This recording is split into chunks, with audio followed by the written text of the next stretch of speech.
हरि ओम नारायणाय परिपूर्णगुणार्णवाय विश्वोदयस्थितिलयो नियतिप्रदाय ज्ञानप्रदाय विबुधासुरसौख्यदुःख सत्कारणाय वितताय नमो नमस्ते।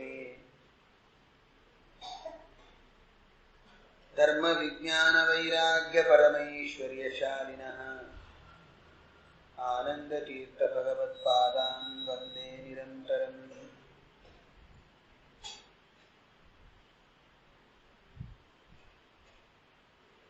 नमोस्तुतार्थिका देवाः विष्णुभक्तिपरायणाः धर्ममार्गे प्रेरयन्तु भवन्तः सर्व एव हि।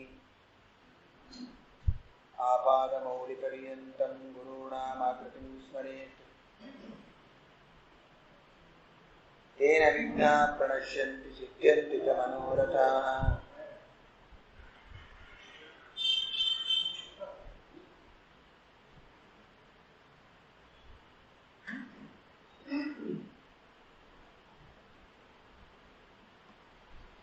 सत्याविघ्नकराब्जोत्थान् पञ्चाशद्वर्षपूजकान् सत्यप्रमोदतीर्थार्यान् नवविन्यायसुधारतान् यैरहं सुखवत् सम्यक् शिक्षितोऽस्मि कृपालुभिः श्रीमत्सत्यात्मतीर्थार्यान् वन्दे विद्यागुरुन् नमः। स्वस्त्यस्तु।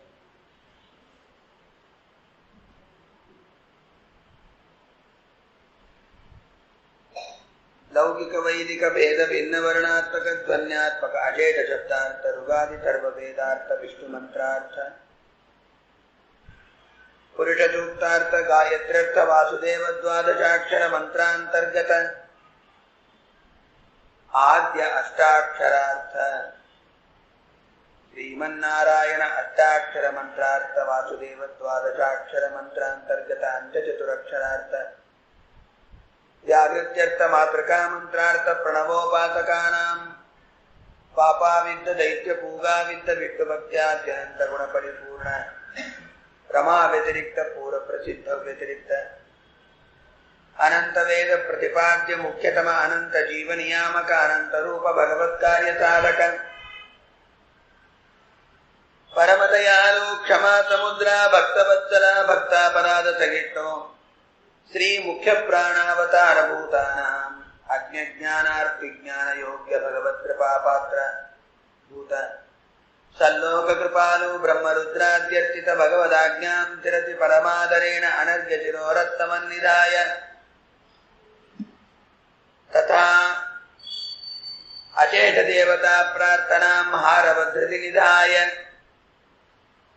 सर्वस्वकीय सज्जनानुग्रहेच्छया कर्म भुवि अवतीर्णानां तथा अवतीर्य सकल सच्चास्त्रकर्तॄणां सर्वदुर्मत भंजकानां अनादितः सत्संप्रदाय परंपरा प्राप्त श्रीमद् वैष्णव सिद्धांत प्रतिष्ठापकानां अतएव भगवत् परमानुग्रह पात्र भूतानां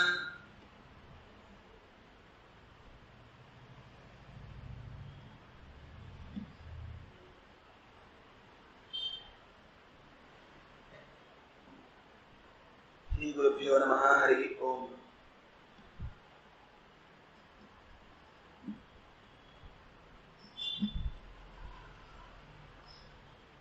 अनादितः सत्संप्रदाय परंपरिमತ್ वैष्णವ ಸಿದ್ಧಾಂತ ಪ್ರತಿಷ್ಠಾಪಕಾನಾಂ ಅಂತ ಹೇಳಿ ನಿನ್ನೆ ಇಲ್ಲಿವರೆಗೆ ವಾಯುದೇವರ ವಿಶೇಷಣದ ಬಗ್ಗೆ ಚಿಂತನೆ ಮಾಡಿ ಆಗಿದೆ.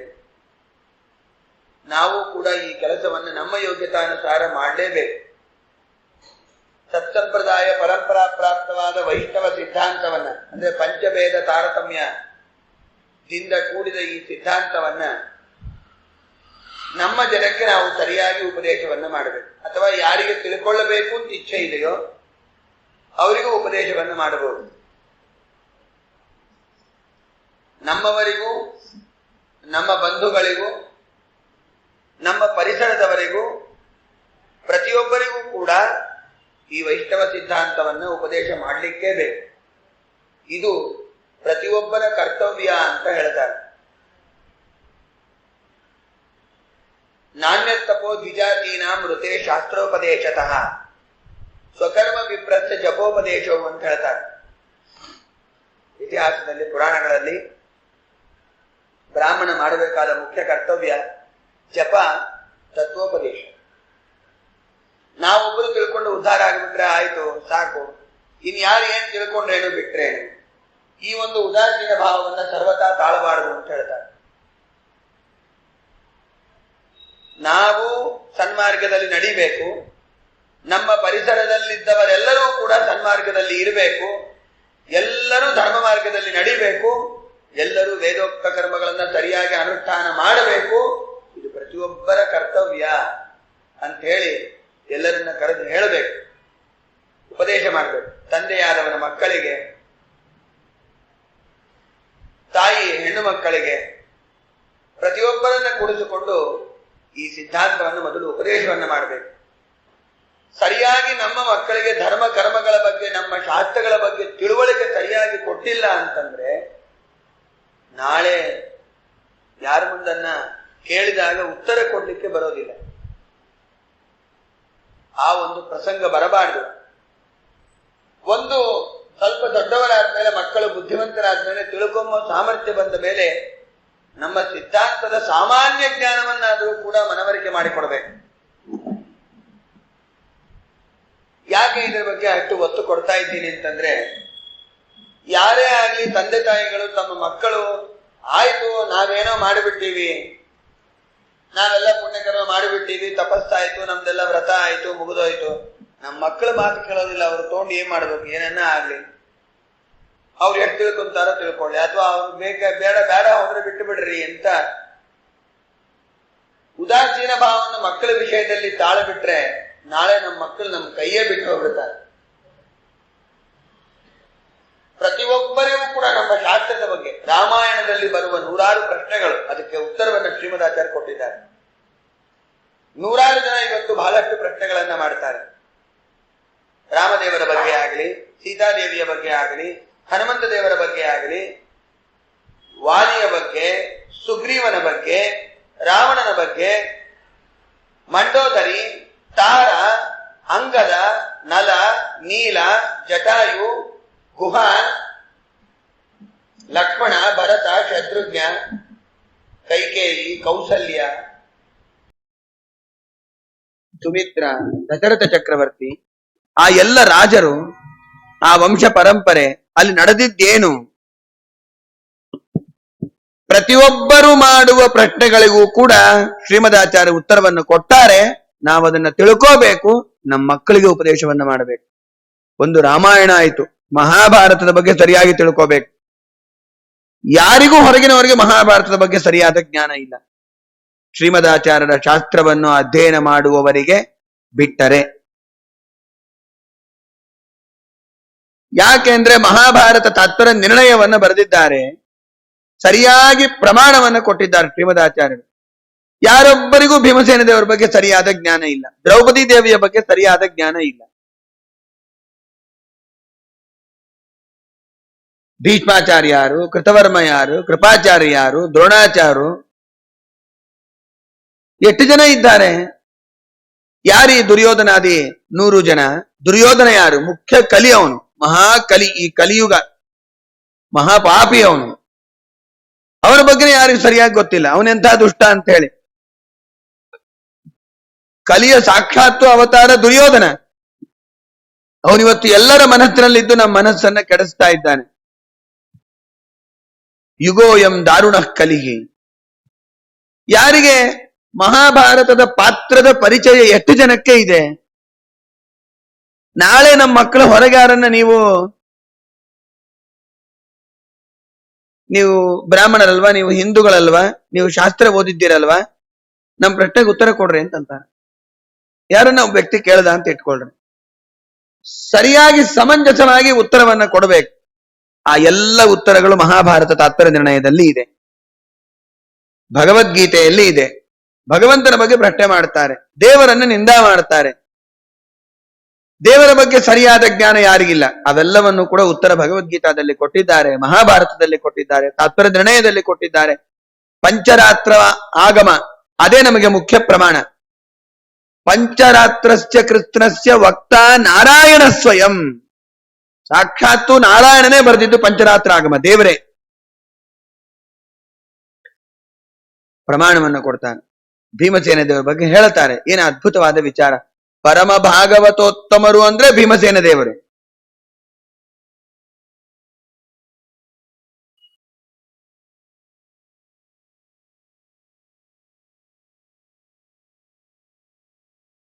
ಯಾವ ದ್ರೋಣಾಚಾರ್ಯರು, ಭೀಷ್ಮಾಚಾರ್ಯರು, ಕೃತವರ್ಮ, ಕೃಪಾಚಾರ್ಯರು, ಅಶ್ವತ್ಥಾಮಾಚಾರ್ಯರು, ಅರ್ಜುನ, ಯುಧಿಷ್ಠಿರ, ನಕುಲ, ಸಹದೇವ, ದುರ್ಯೋಧನ, ದುಶ್ಯಾಸನ, ಶಲ್ಯ, ಕೀಚಕ, ಜರಾಸಂಧ, ಕಿರ್ಮೀರ, ಬಕ, ಇವರೆಲ್ಲ ಒಟ್ಟಿಗೆ ಸೇರಿ ಬಂದರು ಭೀಮಸೇನ ದೇವರ ಬೆರಳು ಅಲ್ಲಾಡಿಸ್ಲಿಕ್ಕಾಗುವುದಿಲ್ಲ.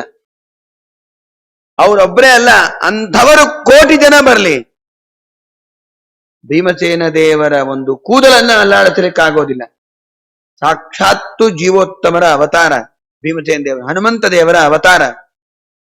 ಆ ಭೀಮಸೇನ ದೇವರ ಬಗ್ಗೆ ಸರಿಯಾದ ತಿಳುವಳಿಕೆ ಯಾರಿಗೂ ಇಲ್ಲ.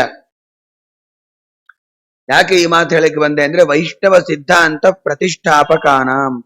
ಹರಿಸರ್ವೋತ್ತಮ, ವಾಯು ಜೀವೋತ್ತಮ ಅಂತ ಅಂತೀವಿ, ಆದ್ರೆ ಯಾರನ್ನ ಪ್ರಶ್ನೆ ಕೇಳಿದ್ರೆ ಉತ್ತರ ಕೊಡ್ಲಿಕ್ಕೆ ಬರುವುದಿಲ್ಲ. ನಿಜವಾಗ್ಲೂ ಭೀಮಸೇನ ದೇವರಿಗೆ ಬರುವಷ್ಟು ಅಸ್ತ್ರ ಯುದ್ಧ ಯಾರಿಗೆ ಬರ್ತದೆ? ಒಂದು ಗದಾ ಯುದ್ಧನ, ಒಂದು ಖಡ್ಗ ಯುದ್ಧನ, ದ್ವಂದ್ವ ಯುದ್ಧನ? ಸ್ವಾಭಾವಿಕವಾದ ಬಲ ಇರೋದು ಭೀಮಸೇನ ದೇವರಿಗೆ. ಮಿಕ್ಕಾದ ಎಲ್ಲ ದೇವತೆಗಳಿಗೂ ರಾಜರಿಗೂ ಕೂಡ ವರದಿಂದ ಬಂದ ಬಲ. ಬಲಕ್ಕೆ ನಿಯಾಮಕರು ಮುಖ್ಯ ಪ್ರಾಣ ದೇವರು.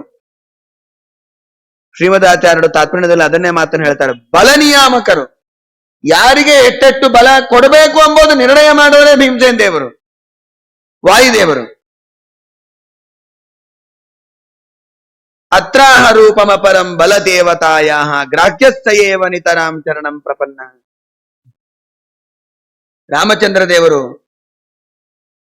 ಧನುಷ್ಕೋಟಿಯಲ್ಲಿ ಮಲಗಿದ್ದಾಗ ಸಮುದ್ರನ ದಾರಿಯನ್ನು ಬೇಡಬೇಕು ಅಂತ ಹೇಳಿ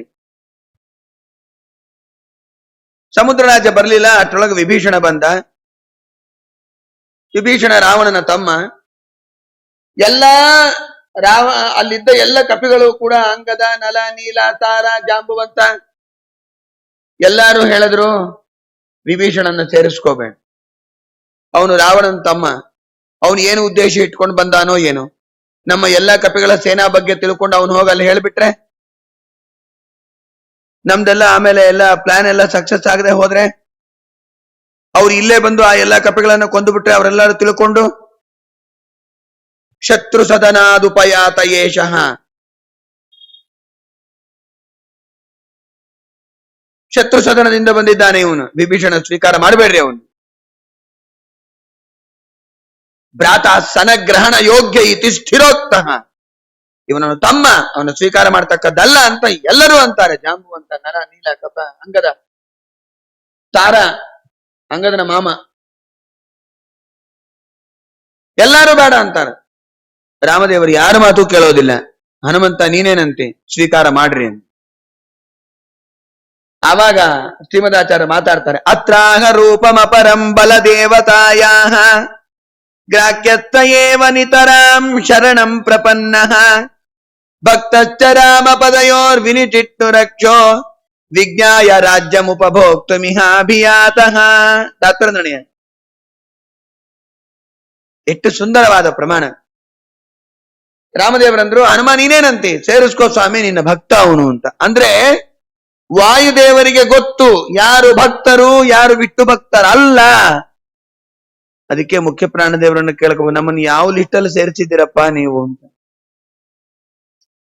ನಿಮ್ಮ ಭಕ್ತರಲ್ಲಿ ಲಿಸ್ಟಲ್ಲಿ ಸೇರಿಸ್ಕೊಂಡ್ಬಿಡ್ರಿ ಸಾಕು, ಆಮೇಲೆ ನಮ್ಮನ್ನು ನೀವು ಉದ್ಧಾರ ಮಾಡ್ರಿ. ಸರ್ವೋತ್ತಮನಾಗಿರ್ತಕ್ಕಂತಹ ವಿಷ್ಣುವಿನ ಅವತಾರನಾದ ಸರ್ವತಂತ್ರ ಸ್ವತಂತ್ರನಾದ ಅಖಿಲಾಂಡ ಕೋಟಿ ಬ್ರಹ್ಮಾಂಡ ನಾಯಕನಾದ ದೇವದೇವೋತ್ತಮ ದೇವತಾ ಸಾರ್ವಭೌಮ ರಾಮಚಂದ್ರ ದೇವರ ಅಂತಾರೆ, ಹನುಮ ನೀ ಹೇಳಿದ್ರೆ ಸೇರಿಸ್ಕೊಂತೀನಿ, ಮುಗೀತು. ಹನುಮನ ಮತವೇ ಹರಿಯ ಮತವೋ ಹನುಮನ ನಂಬಿದ ವಿಭೀಷಣ ಗೆದ್ದ ಹನುಮನ ನಂಬದ ವಾಲಿಯು ಬಿದ್ದ, ರಾವಣ ಬಿದ್ದ. ಹನುಮನ ಮತವೇ ಹರಿಯ ಮತವೋ. ವೈಷ್ಣವ ಸಿದ್ಧಾಂತ ಪ್ರತಿಷ್ಠಾಪಕ ವಿಷ್ಣು ಪರಮಾತ್ಮನ ಹಾರ್ದ ಅಭಿಪ್ರಾಯ ಮುಖ್ಯ ಪ್ರಾಣ ದೇವರಿಗೆ ಒಬ್ಬರಿಗೆ ಗೊತ್ತು, ದೇವರಿಗೆ ಗೊತ್ತು. ಹನುಮನ್ ದೇವರು ಯಾರನ್ನು ಕನ್ಸಿಡರ್ ಮಾಡ್ತಾರ ಅವ್ರು ನನ್ನ ವಿಷ್ಣು ಭಕ್ತ ಅಂತ ಹೇಳಿ.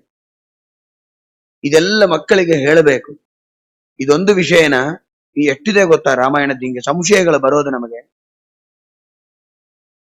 ಎಷ್ಟು ಸಂಶಯಗಳು ಬರುತ್ತೆ ಗೊತ್ತಾ ರಾಮಾಯಣದ ವಿಷಯದಲ್ಲ. ತಾತ್ಪರ್ಯ ನಿರ್ಣಯ ಇದೆ, ಮಹಾಭಾರತ ಮಹಾಭಾರತ ರಾಮಾಯಣ ಬರೋದೇ ಇವೆರಡರ ವಿಷಯಕವಾಗಿ ಪ್ರಶ್ನೆ. ರಾಮಾಯಣದ ಬಗ್ಗೆ ಸರಿಯಾದ ಜ್ಞಾನ ಇರಬೇಕು, ಮಕ್ಕಳಿಗೆ ಸರಿಯಾದ ಜ್ಞಾನ ಕೊಡಬೇಕು. ಯಾರು ಬೇಕಾದ್ರೂ ಯಾವಾಗ ಬೇಕಾದ್ರೂ ಫೋನ್ ಮಾಡ್ರಿ, ನಾನು ಉತ್ತರ ಕೊಡ್ತೇನೆ. ನಾನು ಅಂದ್ರೆ ಶ್ರೀಮದಾಚಾರ್ಯ ಕೊಡ್ತಾರೆ, ನಾನೇನ್ ಸ್ವಂತ ಅಲ್ಲ. ತಾತ್ಪರ್ಯ ನಿರ್ಣಯ, ಪಂಚರಾತ್ರ ಆಗಮ ಪ್ರಮಾಣಗಳು ಇಷ್ಟೆಲ್ಲ ಸರಿಯಾದ ಇದ್ದಾಗ ಮಕ್ಕಳಿಗೆ ಸರಿಯಾದ ಜ್ಞಾನವನ್ನು ನಾವು ಕೊಡದೆ ಹೋದ್ರೆ, ವೈಷ್ಣವ ಸಿದ್ಧಾಂತ ಪ್ರತಿಷ್ಠಾಪನೆ ಮಾಡೋದು ಅಂದ್ರೆ ನಾವೇನು ಶಾಸ್ತ್ರ ಓದಿಲ್ಲ, ನಾವು ಸ್ವಲ್ಪ ಮಟ್ಟಿಗೆ ತಿಳ್ಕೊಂಡಿದ್ದೇವೆ, ಓದಿದ್ದೇವೆ ಕೂಡ ನಾವು, ಆದ್ರೆ ನಾವು ಹೊರಗೆಲ್ಲಿ ವಾಕ್ಯಾರ್ಥ ಮಾಡಿಸಿದ್ದ ಅವೆಲ್ಲ ಬೇಕಾಗಿಲ್ಲ. ನಾವು ಯಾರು ಹೊರಗೆ ಹೋಗಿ ವಾಕ್ಯಾರ್ಥ ಮಾಡೋದಾಗ್ಲಿ ಅಥವಾ ಸಿದ್ಧಾಂತ ಪ್ರತಿಷ್ಠಾಪನೆ ಮಾಡೋದಾಗ್ಲಿ ಅವೆಲ್ಲ ಒಂದು ಕಾಲ ಇತ್ತು. ಇವಾಗ ವಿಚಾರ ವಿನಿಮಯ ಅಷ್ಟೇ ಮಾಡಬೇಕಾಗಿದೆ, ಅಲ್ಲಿ ತನಕ ಬಂದಿದೆ. ಸರಿಯಾಗಿ ನಮ್ಮವರಿಗೆ ಇಚ್ಛಾ ಇದ್ದವರಿಗೆ ತಿಳ್ಕೊಳ್ಳಬೇಕು ಅಂತ ಉತ್ಸಾಹ ಇದ್ದವರಿಗೆ ಸರಿಯಾಗಿ ತಿಳಿಸಿಕೊಡಬೇಕು ಶಾಸ್ತ್ರವನ್ನ. ಅದು ಮಕ್ಕಳೇ ಆಗ್ಲಿ, ಪಕ್ಕದ ಮನೆಯವರೇ ಆಗ್ಲಿ, ನಮ್ಮ ಪರಿಸರದವರಾಗ್ಲಿ, ಬಂಧುಗಳಾಗ್ಲಿ, ಎಲ್ಲರಿಗೂ ಸರಿಯಾದ ಜ್ಞಾನ ಮಾಡಿಸ್ಕೊಡ್ಬೇಕು. ಮೊದಲು ನಾವು ತಿಳ್ಕೋಬೇಕು.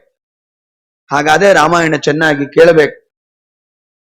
ನಮಗೇನೇ ಸಂಶಯ ಬರಲಿ ಆಚಾರ್ಯರನ್ನ ಕೇಳಬೇಕು. ಯಾರು ಪುರಾಣಕ್ಕೆ ಬರ್ತಾರೆ, ಯಾರು ಶಾಸ್ತ್ರ ಪಾಠ ಹೇಳ್ತಾ ಇದ್ದಾರೆ ಅವ್ರನ್ನ ಹೋಗಿ ಕೇಳಬೇಕು. ಸ್ವಾಮಿ ಹಿಂಗಿದೆ ಪ್ರಶ್ನೆ, ಇದಕ್ಕೇನು ಉತ್ತರವನ್ನ ಕೊಡ್ತೇನೆ. ಅವೆಲ್ಲ ಉತ್ತರವನ್ನ ಬರೆದಿಟ್ಕೋಬೇಕು, ತಲೆಯಲ್ಲಿ ಇಟ್ಕೋಬೇಕು, ಮಕ್ಕಳಿಗೆ ಹೇಳಬೇಕು, 4 ಜನರಿಗೆ ಸರಿಯಾಗಿ ತಿಳಿಸ್ಕೊಡ್ಬೇಕು.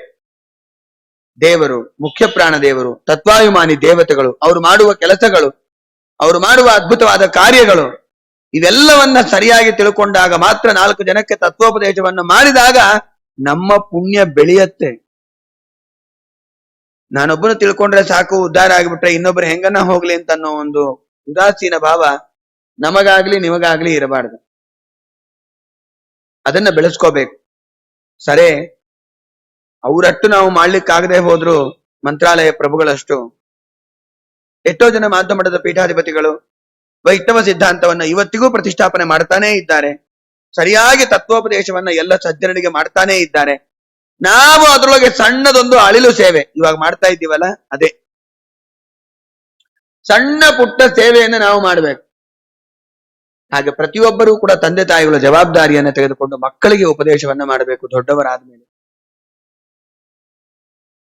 ಅಂದ ಮೇಲೆ ಅನಾದಿತ ತತ್ಸಂಪ್ರದಾಯ ಪರಂಪರಾ ಪ್ರಾಪ್ತ ಶ್ರೀಮದ್ ವೈಷ್ಣವ ಸಿದ್ಧಾಂತ ಪ್ರತಿಷ್ಠಾಪಕಾನ. ಮೊದಲು ನಮ್ಮನೇಲಿ ಪ್ರತಿಷ್ಠಾಪನೆ ಮಾಡಬೇಕು ವೈಷ್ಣವ ಸಿದ್ಧಾಂತ, ಆಮೇಲೆ ಹೊರಗಿನವರಿಗೆಲ್ಲ ಉಪದೇಶ ಮಾಡೋಣಂತ ನಿಧಾನಕ್ಕೆ. ಅತಯೇವ ಭಗವತ್ ಪರಮಾನುಗ್ರಹ ಪಾತ್ರಭೂತಾನಾಂ. ನಾವು ಈ ಕೆಲಸ ಮಾಡೋದ್ರಿಂದ ಏನಾಗ್ತೀವಿ? ದೇವರಿಗೆ, ಮುಖ್ಯ ಪ್ರಾಣ ದೇವರಿಗೆ ಅತ್ಯಂತ ಪ್ರೀತ್ಯಾಸ್ಪದರಾಗ್ತೀವಿ. ನೋಡ್ರಿ, ಯಾವ ಕಾರಣದಿಂದ ವಾಯುದೇವರು ಅನಾದಿತ ತತ್ಸಂಪ್ರದಾಯ ಪರಂಪರಾ ಪ್ರಾಪ್ತ ವೈಷ್ಣವ ಸಿದ್ಧಾಂತವನ್ನ ಪ್ರತಿಷ್ಠಾಪನೆ ಮಾಡಿದ್ದಾರೋ ಆ ಕಾರಣದಿಂದ ಭಗವಂತನಿಗೆ ಪರಮಾನುಗ್ರಹ ಪಾತ್ರಭೂತರಾಗಿದ್ದಾರೆ ವಾಯುದೇವರು. ದೇವರ ಅನುಗ್ರಹಕ್ಕೆ ಪಾತ್ರ ಆಗ್ಬೇಕಂದ್ರೆ ಅದೊಂದೇ ದೊಡ್ಡ ಕೆಲಸ. ದ್ವಿದಳ ಮೋಕ್ಷ ಅಂತ ಕರೀತಾರೆ. ಪರಮತ ಖಂಡನ, ಸ್ವಮತ ಸ್ಥಾಪನ. ಇವಾಗ ಪರಮತ ಖಂಡನ ಇಲ್ಲ, ಬರೀ ತಿಳಿಸ್ಕೊಡೋದಷ್ಟೇ. ಸ್ವಮತ ಸ್ಥಾಪನ, ನಮ್ಮ ಸಿದ್ಧಾಂತವನ್ನ ಸ್ಥಾಪನೆ ಮಾಡೋದು, ಪ್ರತಿಷ್ಠಾಪನೆ ಮಾಡೋದು ಅಂದ್ರೇನು?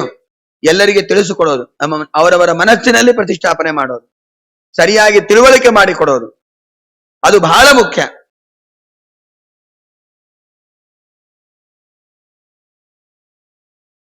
ಭಗವಂತನ ಪರಮಾನುಗ್ರಹಕ್ಕೆ ಪಾತ್ರರಾಗಬೇಕು ಅಂತಂದ್ರೆ ನಾವು ಈ ಕೆಲಸವನ್ನ ಮಾಡಬೇಕು.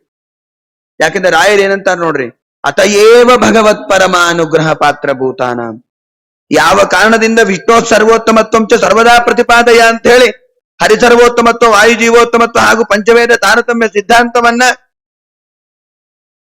ಚೆನ್ನಾಗಿ ಪ್ರತಿಷ್ಠಾಪನೆ ಮಾಡಿದ್ದಕ್ಕಾಗಿ ದೇವರಿಗೆ ಅತ್ಯಂತ ಪ್ರೀತ್ಯಾಸ್ಪದರಾಗಿದ್ದಾರೆ. ಅನಾದಿ ಕಾಲದಿಂದ ಈ ಕೆಲಸವನ್ನು ಮಾಡ್ತಾನೆ ಇದ್ದಾರೆ. ಆದ್ದರಿಂದ ವಾಯುದೇವರು ಭಗವಂತನಿಗೆ ಅತ್ಯಂತ ಪ್ರೀತ್ಯಾಸ್ಪದರಾಗಿದ್ದಾರೆ. ಸರ್ವದಾ ಭಗವದಾಜ್ಞೆಯ ಭಗವತ್ ಸನ್ನಿಧೌ ಪೂಜ್ಯಾನಾಂ.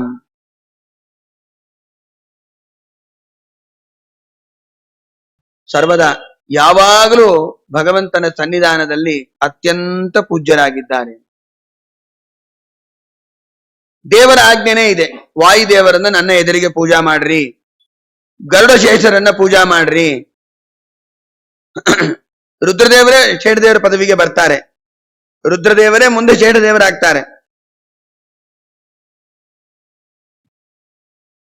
ಕೃತ್ತಿವಾಸನೆ ಹಿಂದೆ ನೀ 40 ಕಲ್ಪ ಸಮೀರನೊಳು ಶಿಷ್ಯತ್ವ ವಹಿಸಿ ಅಖಿಲಾಗಮಾರ್ಥಗಳೋದಿ ಜಲದಿಯೊಳು 10 ಕಲ್ಪವ ತಪವಗೈದಾದಿತ್ಯರೊಳಗುತ್ತಮನೆನಿಸಿ ಪುರುಷೋತ್ತಮನ ಪರ್ಯಂಕ ವೈದಿದೆಯೋ ಮಹದೇವ.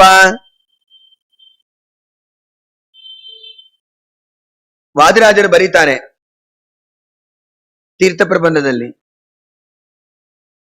ರುದ್ರದೇವರು ಯಾಕೆ ಸರ್ಪಭೂಷಣ, ನಮ್ಮಂಗ್ ಬಂಗಾರದ ಬ್ರೇಸ್ಲೈಟ್ ಹಾಕ್ಬೋದಲ್ಲ, ಅದು ಹಾಕೊಂಬಲ್ಲ ರುದ್ರದೇವರು.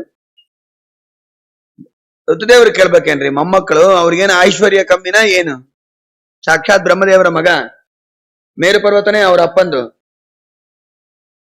ಆದ್ರೂ ಸರ್ಪಭೂಷಣ ನಮ್ಮ ಶಿವ, ಇಲ್ಲೊಂದು ಹಾವು ಇಲ್ಲಿ. ಅದಕ್ಕೆ ವಾದರಾಜರಂದ್ರು ಯಾಕೆ ಸರ್ಪ ಹಾಕೊಂಡಾರೆ ಅಂದ್ರೆ ಮುಂದೆ ಇವರು ಶೇಷದೇವರು ಆಗ್ತಾರೆ ಎಂಬ ತಿಳಿಸ್ಕೊಡ್ಲಿಕ್ಕೆ ಅಂತ. ಇವರೇ ಮುಂದೆ ಶೇಷದೇವರ ಪದವಿಗೆ ಬರ್ತಾರೆ, ದೇವರ ಹಾಸಿಗೆಯಾಗಿ ಸೇವೆಯನ್ನ ಮಾಡ್ತಾರೆ. ಶೇಷ ಮಾರ್ಗ, ಗರುಡ ಮಾರ್ಗ, 2 ಮಾರ್ಗಗಳು ಮುಕ್ತಿಗೆ.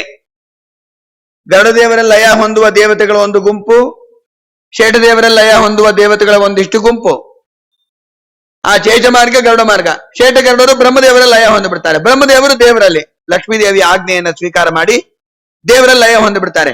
ಆ ಶೇಷ ಮಾರ್ಗ, ಗರುಡ ಮಾರ್ಗ 2ರಲ್ಲಿ ಒಂದು ಮಾರ್ಗ ಶೇಷದೇವರದು, ಅದೇ ರುದ್ರದೇವರದು. ಅವ್ರು ನಮ್ಮನ್ನ ಕರ್ಕೊಂಡು ಹೋಗ್ತಾರೆ. ಆ ಶೇಷದೇವರ ಪದವಿಯನ್ನು ಹೊಂದುತ್ತಾರೆ. ಆದ್ದರಿಂದ ಆ ಗರುಡ ಶೇಷಾದಿಗಳಿಗೂ ಕೂಡ ಪೂಜಾ ಮಾಡದೆ ರುದ್ರದೇವರಿಗೆ ಪೂಜಾ ಮಾಡಿದ ಹಾಗೆ. ಹಾಗಾಗಿ ಸರ್ವದಾ ಭಗವದಾಜ್ಞೆಯ ಭಗವತ್ ಸನ್ನಿಧೌ ಪೂಜ್ಯಾನಾಂ. ಭಗವಂತನ ಸನ್ನಿಧಾನದಲ್ಲಿ ಅತ್ಯಂತ ಪೂಜ್ಯರಾಗಿದ್ದಾರೆ ಮುಖ್ಯ ಪ್ರಾಣದೇವ. ಲಕ್ಷ್ಮೀದೇವಿಯ ನಂತರ ಅಭಿಷೇಕ ಮಾಡಿ ಬಳಿತ ಸೂಕ್ತದಿಂದ ಹಾಗೂ ಋಷಭ ಸೂಕ್ತದಿಂದ ಮುಖ್ಯ ಪ್ರಾಣದೇವರಿಗೆ ಅಭಿಷೇಕವನ್ನ ಮಾಡಿ ಅವರ ತೀರ್ಥವನ್ನ ಸ್ವೀಕಾರ ಮಾಡಬೇಕು ಮುಖ್ಯ ಪ್ರಾಣದೇವರಿಗೆ. ಇಷ್ಟು ಅವರು ಕೇಳಿದ್ರು, ಸ್ವಾಮಿಗಳು ನಮ್ಮ ಮಠದಲ್ಲಿ ಎಷ್ಟು ಚೆನ್ನಾಗಿ ಪೂಜಾ ಮಾಡ್ತಾರೆ. ಮಠದ ಪರಂಪರೆಯಲ್ಲಿ ಬಂದಿರತಕ್ಕಂತಹ ಸುಂದರವಾದ ಪ್ರತಿಮೆಗಳು, ಅವೆಲ್ಲವನ್ನೂ ಕೂಡ ಪ್ರತಿನಿತ್ಯ ಒಂದು ದಿನ ಬಿಡದೆ ಚೆನ್ನಾಗಿ ಪೂಜಾ ಮಾಡ್ತಾರೆ ಭಕ್ತಿ ಶ್ರದ್ಧಾಗಳಿಂದ. ನಾವ್ ಅದನ್ನ ನೋಡಿ ಕಲಿಬೇಕು. ಹೆಂಗ್ ಪೂಜಾ ಮಾಡ್ತಾರೆ ಸ್ವಾಮಿಗಳು, ನಾವ್ ಹೆಂಗ್ ಮಾಡ್ಬೇಕು. ಸ್ವಾಮಿಗಳಷ್ಟು ಮಾಡ್ಲಿಕ್ಕಾಗದೆ ಹೋದ್ರು ನಮ್ಮನೆಗಂತೂ ತಕ್ಕ ಮಟ್ಟಿಗೆ ಎಷ್ಟಂತೂ ಅಷ್ಟು ಮಾಡ್ಲಿಕ್ಕಾಗತ್ತಲ್ಲ. ವೈಭವದಿಂದ ನಾವೆಲ್ಲ 25,000 ರೂಪಾಯಿ ಹೆಣ್ಣು ಮಕ್ಕಳಿಗೆ ಸೀರೆ ಕೊಡಿಸ್ತೀವಿ. ನಾವೊಂದು 15,000 ರೂಪಾಯಿ ರೇಷ್ಮೆ ಮಡಿ, 20,000 ರೂಪಾಯಿದು ಮೈ ತುಂಬಾ ಆಭರಣಗಳು. ಒಂದು ವಯಸ್ಸಾದ್ಮೇಲೆ ನಾವೆಲ್ಲ ತೆಗೆದು ಬಿಡ್ತೀವಿ ಅಂತ ಇಟ್ಕೊಳ್ರಿ. ಅಂತೂ ಎಲ್ಲ ಬೇಕಾದಷ್ಟು ಆಭರಣಗಳನ್ನ ಕೊಂಡುಕೊಂಡು ಅಲಂಕಾರ ಮಾಡ್ಕೊಂತೀವಿ. ದೇವರಿಗೆ ಎಷ್ಟು ಅಲಂಕಾರ ಮಾಡ್ಬೇಕು ಹಾಗಾದ್ರೆ, ಇಂತಹ ಸುಂದರವಾದ ದೇಹವನ್ನು ಕೊಟ್ಟ ದೇವರಿಗೆ.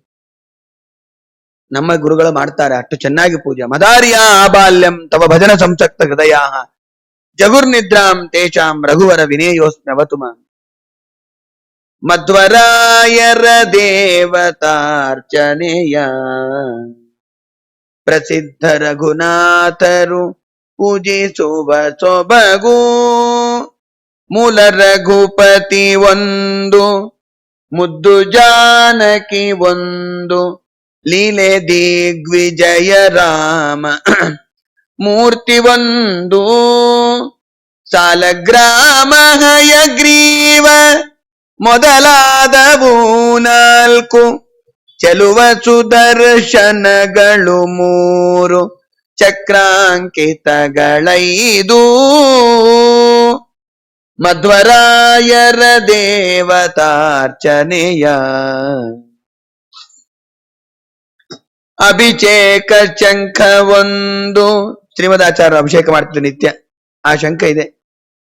ಅಕ್ಷಯ ಪಾತ್ರೆಯು 1 ಶುಭ ನಿಧಿಯ ಬಲಮೂರಿ ಶಂಖ 1 ಉಭಯ ಪಶ್ಚಿಮದೇನು 2 ಉತ್ತಮವಾದ ಮುದ್ರೆಯು 1 ಬಾಣಗಳು 2 ಕಾಮಧೇನು ಸಾಲಿಗ್ರಾಮ, ಲಕ್ಷ್ಮೀನಾರಾಯಣ ಸಾಲಿಗ್ರಾಮ, ಮೇಲೆ 2 ಚಕ್ರಗಳು, ಕೆಳಗೆ 4 ಚಕ್ರ, ಬಹಳ ಸುಂದರವಾಗಿದೆ. ವರವ್ಯಾಸ ಮುಷ್ಟಿ 4 ಕ್ಷೀರದಲ್ಲಿ ಲೋಲಾಡುವ ಕೂರ್ಮ 1 ಸ್ಮರಿಸಿ 28 ಮೂರ್ತಿಗಳನ್ನು ಪುರಂದರ ವಿಠಲನ್ನ ಪೂರ್ಣ ಭಕ್ತಾರೆಂಬೋ ಈ ರಘುನಾಥ ತೀರ್ಥರು ಎಷ್ಟು ಪುಣ್ಯವಂತರೋ ಮಧ್ವರಾಯರ ದೇವತಾರ್ಚನೆಯ ಪ್ರಸಿದ್ಧ ರಘುನಾಥರು ಪೂಜಿಸುವ ಸೊಬಗು. ಅಷ್ಟು ಚೆನ್ನಾಗಿ ರಘುನಾಥರು ಪೂಜಾ ಮಾಡಿದ್ದನ್ನು ಸ್ತೋತ್ರ ಮಾಡಿದ್ದಾರೆ ದಾಸರು. ನಾವು ಮನೆಯಲ್ಲಿ ಚೆನ್ನಾಗಿ ದೇವರ ಪೂಜಾ ಮಾಡಬೇಕು, ಪ್ರತಿನಿತ್ಯ ಪೂಜಾ ಮಾಡಬೇಕು, ದೇವರಿಗೆ ಅಭಿಷೇಕ ಮಾಡಬೇಕು, ನೈವೇದ್ಯ ಮಾಡಬೇಕು. ಸಾಲಿಗ್ರಾಮ ಶಿಲಾಸ್ಪರ್ಶಂ ಯೇ ಕುರುವಂತಿ ದಿನೇ ದಿನೇ ವಾಂಚಂತಿ ಕರ ಸಂಸ್ಪರ್ಶಂ ತೇಷಾಂ ದೇವಾ ಸವಾಸವಾಹ. ಪ್ರತಿನಿತ್ಯ ಸಾಲಿಗ್ರಾಮ ಮುಟ್ಟಿ ಪೂಜಾ ಮಾಡಿದ್ರೆ ಮತ್ತೆ ಹೆಣ್ಮಕ್ಳು ನಾವೇನ್ ಮಾಡ್ಬೇಕು ಆಚಾರ್ಯ ಅಂತ ದುಃಖ ಪಡೋ ಕಾರಣ ಇಲ್ಲ. ಪೂಜಾಕ್ ರೆಡಿ ಮಾಡಿಕೊಟ್ಬಿಟ್ರೆ ಸಾಕು, ಅವ್ರೇನು ಶ್ರಮ ಪಡೋದಿಲ್ಲ. ಹೆಣ್ಮಕ್ಳಿಗೆ ಸುಖವಾಗಿ ಪುಣ್ಯ ಬಾಚ್ಕೋಬಹುದು 2 ಕೈಯಿಂದ. ಗಂಡ ಚೆನ್ನಾಗಿ ಪೂಜಾ ಮಾಡಿಬಿಟ್ರೆ ಆ ಪೂಜಾ ಕೊಂಚೂರು ರಂಗವಲ್ಲಿ ಹಾಕಿ ನೈವೇದ್ಯ ವೈಷ್ಣವ ರೆಡಿ ಮಾಡಿಕೊಟ್ಬಿಟ್ರೆ 50% ಅವ್ರಿಗೆ ಹೋಗ್ಬಿಡತ್ತೆ. ಏನಪ್ಪಾ, ಒಂದು ಪಾತ್ರೆಯಲ್ಲಿ ಅಕ್ಕಿ ಹಾಕೊಡೋದು, ಇನ್ನೊಂದು ಪಾತ್ರೆಯಲ್ಲಿ ಒಂದಿಷ್ಟು ರವೆ, ಬೇಳೆ, ಅಕ್ಕಿ, ಬೆಲ್ಲ, ಪಾಯಸಕ್ಕೆ ಸಕ್ಕರೆ ಬೇಡ, ಇಷ್ಟು ಮಾಡಿ ನೈವೇದ್ಯ ಶುದ್ಧ ಮಾಡಿ ಮಾಡ್ಕೊಟ್ರೆ ಹೂ ತೆಕ್ಕೊಟ್ಬಿಟ್ರೆ ಮುಗೀತು. ತುಳಸಿ ನಾವೇ ತೆಕ್ಕೋಬೇಕು. ಸಣ್ಣ ಪುಟ್ಟ ಕೆಲಸಗಳನ್ನು ಮಾಡಿದ್ರೂ ಪುಣ್ಯ ಇದೆ. ಹೆಣ್ಣು ಮಕ್ಕಳು ಮನೆ ಮುಂದೆ ಮನೆ ಸಾರಿಸಿ ರಂಗವಲ್ಲಿ ಹಾಕಿದರೆ ಹೆಣ್ಣು ಮಕ್ಕಳಿಗೆ ಪುಣ್ಯಕ ವ್ರತ ಮಾಡಿದ ಪುಣ್ಯ ಬರುತ್ತೆ ಅಂತ ಹೇಳ್ತಾರೆ ಹರಿವಂಶದಲ್ಲಿ. ಏನು ಶ್ರಮ ಪಡೋ ಕಾರಣ ಇಲ್ಲ. ದಿವಸ ಒಂದು ಹಾಲು ಸಾರಿಸೋದು, ಯಾರೋ ಗಂಗಮ್ಮಂಗೋ ಎಲ್ಲಮ್ಮಂಗೋ ಹೇಳ್ಬಿಟ್ರೆ ಅವ್ರಿಗೆ ಬಂದ್ಬಿಡತ್ತೆ ಪುಣ್ಯ. ನಾವು ಮಾಡ್ಬೇಕು. ಅಂಬರೀಷ್ ಮಹಾರಾಜ ಮಾಡಿ ತೋರ್ಸ್ಯಾನ್ರಿ. ಮುಕುಂದ ಲಿಂಗಾಲಯ ದರ್ಶನೇ ದೃಶೌ ತದ್ಭೃತ್ಯ ಗಾತ್ರ ಪರುಷೋಂಗ ಸಂಗಂ ಪ್ರತಿನಿತ್ಯ ಕರೋ ಹರೇರ್ ಮಂದಿರ ಮಾರ್ಜನಾದಿಷು ಶ್ರುತಿಂ ಚಕಾರಾಚ್ಯುತ ಸತ್ಕಥೋದಯೇ. ಪ್ರತಿನಿತ್ಯ ಕಸ ಬಳಿತಾ ಇದ್ದಂತ ಅಂಬರೀಷ್ ಮಹಾರಾಜ. ತನ್ನ ಅರಮನೆಯಲ್ಲೇ ದೊಡ್ಡ ವಿಷ್ಣು ದೇವಾಲಯ ಕಟ್ಟಿಸಿಕೊಂಡಿದ್ದ. ನಿತ್ಯ ಕಸ ಬಳಿಯೋದು, ರಂಗವಲ್ಲಿ ಹಾಕೋದು, ಪೂಜಾ ಮಾಡಿ ಎಲ್ಲ ಆದ್ಮೇಲೆ ಪ್ರದಕ್ಷಿಣೆ ಹಾಕ್ತಾ ಇದ್ದ ರಾಜ. ಸಪ್ತದ್ವೀಪಗಳಿಗೆ ಅಧಿಪತಿ. ಸಪ್ತದ್ವೀಪಗಳು ಯಾವುದೋ ಒಂದು ಜಂಬೂ ದ್ವೀಪ ಅಲ್ಲ. ಜಂಬೂ ದ್ವೀಪದಲ್ಲಿ 9 ವರ್ಷಗಳು, ಅದರೊಳಗೆ ಭರತ ವರ್ಷ. ಭರತ ಖಂಡದಲ್ಲಿ ಯಾವುದೋ ಒಂದು ಭಾರತ ದೇಶದಲ್ಲಿ ಯಾವುದೋ ಒಂದು ರಾಜ್ಯಕ್ಕೆ ರಾಜ ಅಲ್ಲ, ಸಪ್ತದ್ವೀಪಗಳಿಗೆ ಅಧಿಪತಿ. ಜಂಬೂ ದ್ವೀಪ, ಪ್ಲಕ್ಷ ದ್ವೀಪ, ಶಾಲ್ಮಲಿ ದ್ವೀಪ, ಕುಶ ದ್ವೀಪ, ಕ್ರೌಂಚ ದ್ವೀಪ, ಶಾಖ ದ್ವೀಪ, ಪುಷ್ಕರ ದ್ವೀಪ, ಎಲ್ಲ ದ್ವೀಪಗಳಿಗೆ ಅವನೊಬ್ಬನೇ ಒಡೆಯ. ವಿಚಾರ ಮಾಡ್ರೆ. ಕಸ ಬಳಿತಾ ಇದ್ದ. ಯಾರಿಗೋ ತೋರಿಸ್ಕೋಬೇಕು, ಫೋಟೋ ತೆಗೆಸ್ಕೋಬೇಕು ಅಂತಲ್ಲ, ಭಕ್ತಿಯಿಂದ ದೇವರ ಸೇವಾ ಮಾಡ್ತಾ ಇದ್ದ. ನಿತ್ಯ ಪುರಾಣ ಶ್ರವಣ ಮಾಡ್ತಾ ಇದ್ದ, ಶಾಸ್ತ್ರಗಳನ್ನ ಅಧ್ಯಯನ ಮಾಡ್ತಾ ಇದ್ದ, ಏಕಾದಶಿ ವ್ರತಗಳನ್ನ ಆಚರಣೆ ಮಾಡ್ತಾ ಇದ್ದ, ಎಲ್ಲರ ಕೈಲಿ ಮಾಡಿಸ್ತಾ ಇದ್ದ. ಅದು ದೊಡ್ಡದು. ನಮ್ಮಲ್ಲಿ ಹೇಗೆ ಅಂದ್ರೆ ನಾವು ಮಾಡ್ತಾ ಇದ್ದೀವಿ ಬಿಡು ಸಾಕು ನೀ ತಿನ್ನು ಅಂದ್ಬಿಡ್ತಾರೆ ಕೆಲವು ಜನ. ಉಪವಾಸ ಹಿಂಗೆಲ್ಲ ಮಾಡ್ಬೇಕು. ನಿನ್ ಕೈಲಾದ್ರೆ ನೀನು ಮಾಡಪ್ಪ, ದೇವರು ಶಕ್ತಿ ಕೊಟ್ಟಿದ್ರೆ ನೀನು ಮಾಡು. ಬೇಗ ತೀರ್ಥ ಕೊಟ್ಟು ಪಾನಕ ಕೊಡ್ತೀನಿ ದ್ವಾದಶಿ ಬೆಳಗ್ಗೆ, ಆಯ್ತಾ?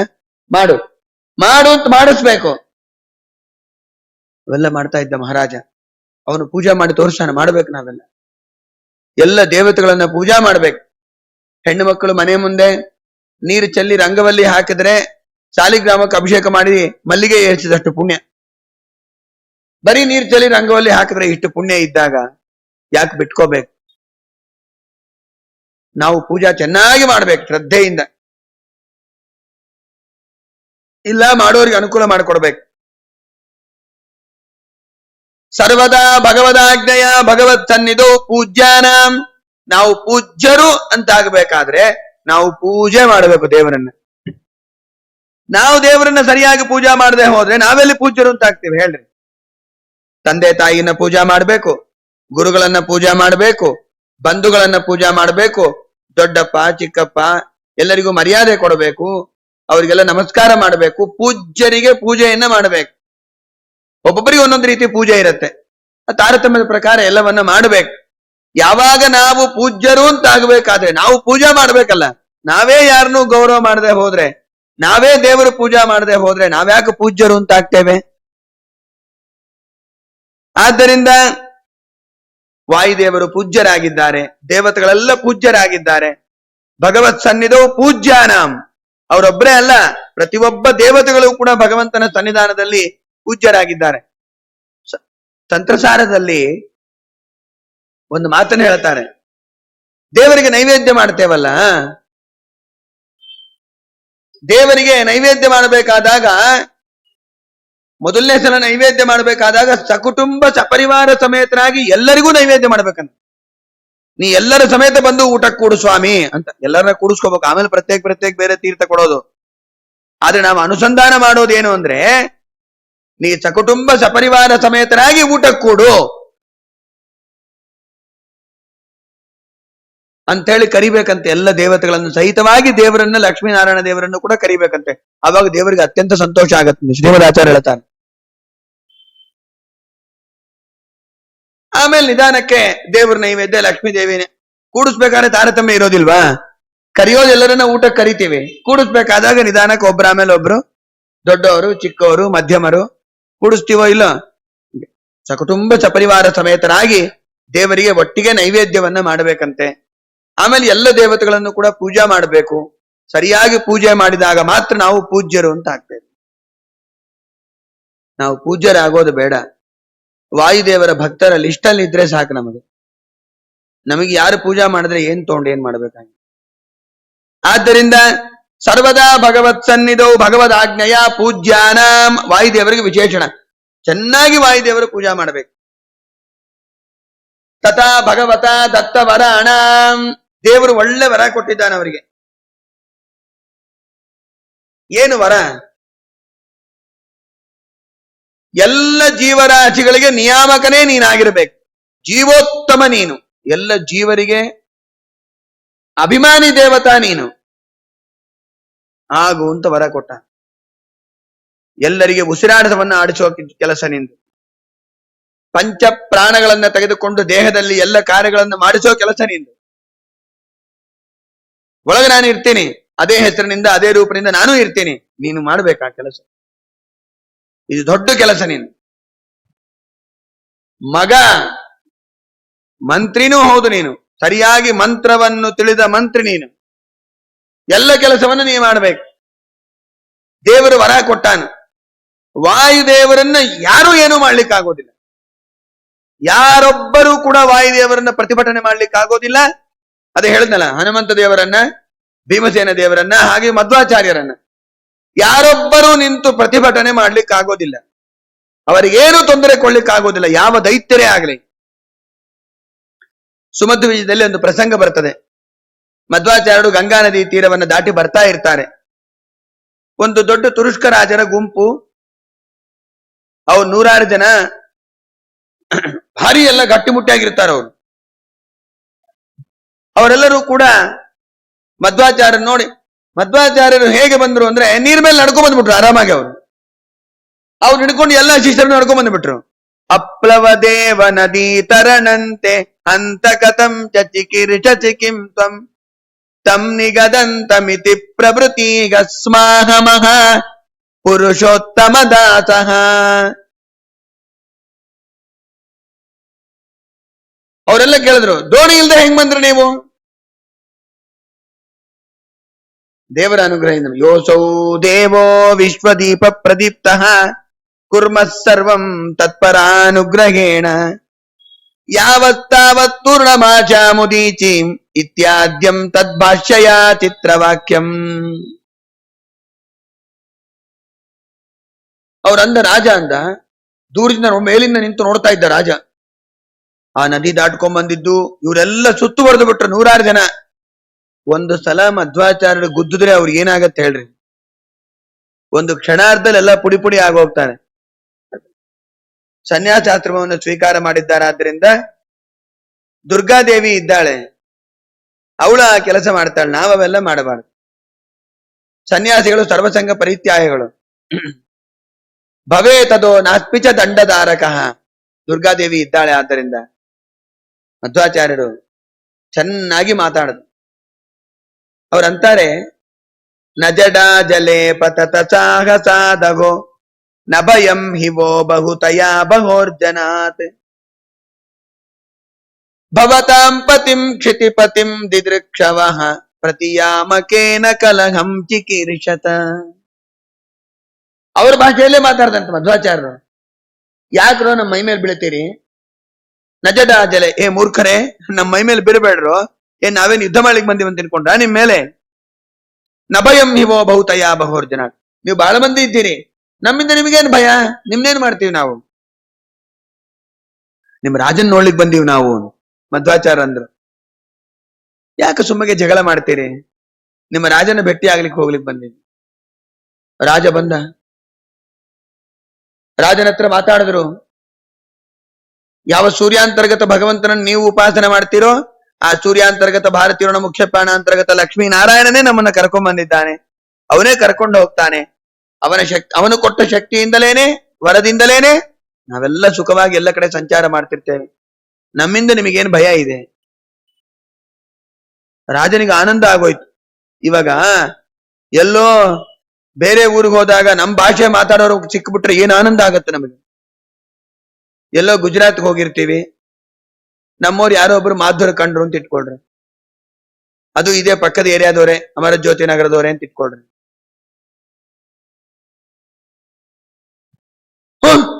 ನೀವ್ ಅದೇ ಊರ, ಅದೇ ಏರಿಯಾನ? ಅಯ್ಯೋ ಎಲ್ಲಿ ಹೇಳ್ಕೊಂಡಿರಿ, ಏನ್ ಸಮಾಚಾರ? ನಮಗೂ ಸ್ವಲ್ಪ ಅನುಕೂಲ ಮಾಡಿಕೊಡ್ತೀವಿ. ನಮ್ಮವ್ರೊಬ್ರು ಸಿಕ್ಬಿಟ್ರೆ ಏನು ಆನಂದ ಆಗತ್ತೆ ನಮ್ಗೆ. ಮಧ್ವಾಚಾರ್ಯರು ಎಷ್ಟು ಚಂದಾಗಿ ಆ ತುರುಷ್ಕ ಭಾಷೆಯಲ್ಲೇ ಮಾತಾಡಿದ್ರೆ, ಗಂಭೀರಯುಕ್ತವಾದ ಶ್ರೀಮದಾಚಾರ್ಯ ಮಾತು ಕೇಳಬೇಕಾ? ದೇವರು ಕೊಳಲು ವಾದನೆ ಇದ್ದಂಗೆ ಎಲ್ಲರನ್ನ ಮೋಡಿ ಮಾಡಿಬಿಡ್ತಾರೆ. ಮಧ್ವಾಚಾರ್ಯರ ಮಾತೇ ಅಷ್ಟು ಸುಂದರ.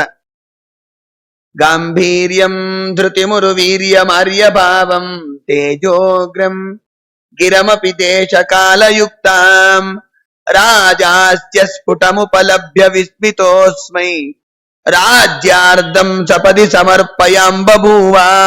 ಅರ್ಧ ರಾಜ್ಯವನ್ನೇ ಕೊಟ್ಬಿಟ್ಟ ತುರುಷ್ಕ ರಾಜ. ನೋಡ್ರಿ, ಹೊಡಿಲಿಕ್ಕೆ ಅಂತ ಬಂದೋರು ರಾಜ ಭಟರು, ರಾಜ ಅರ್ಧ ರಾಜ್ಯವನ್ನೇ ಕೊಟ್ಟುಬಿಟ್ಟ.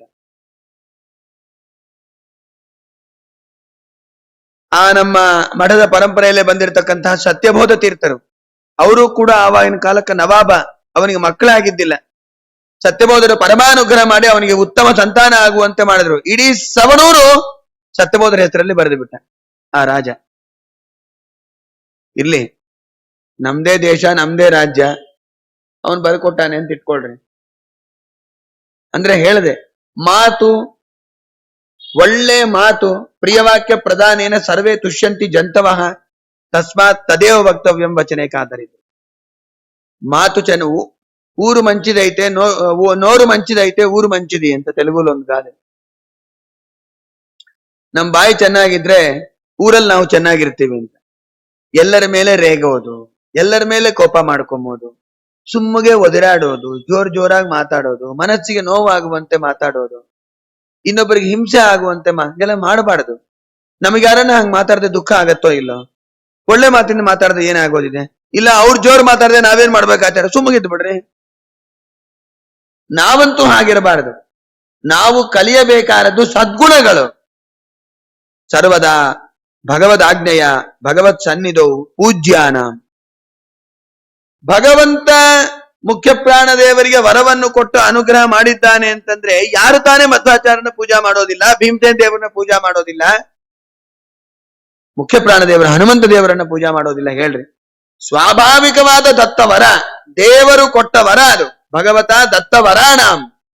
ಯಾವ ಲೋಕಗಳಿಗೆ ಬೇಕಾದ್ರೂ ಹೋಗಬಹುದು. ಯಾರ್ಯಾರು ಪ್ರತಿಭಟನೆ ಮಾಡೋ ಸಾಮರ್ಥ್ಯ ಇಲ್ಲ ಭೀಮಸೇನ ದೇವರಿಗೆ. ಅಶ್ವತ್ಥಾಮಾಚಾರ್ಯರು ನಾರಾಯಣ ಅಸ್ತ್ರವನ್ನು ಬಿಡ್ತಾರೆ ಭೀಮಸೇನ ದೇವರ ಮೇಲೆ. ಎಲ್ಲಾರು ಅನ್ಕೊಂಡ್ರು ಎಲ್ಲ ಹೋಗೇ ಬಿಡ್ತಾರೆ ಇನ್ನೆಲ್ಲ ಪಾಂಡವರು. ಇನ್ನೇನು ದೇವರಂದ ಎಲ್ಲ ನಮಸ್ಕಾರ ಮಾಡ್ರಿ.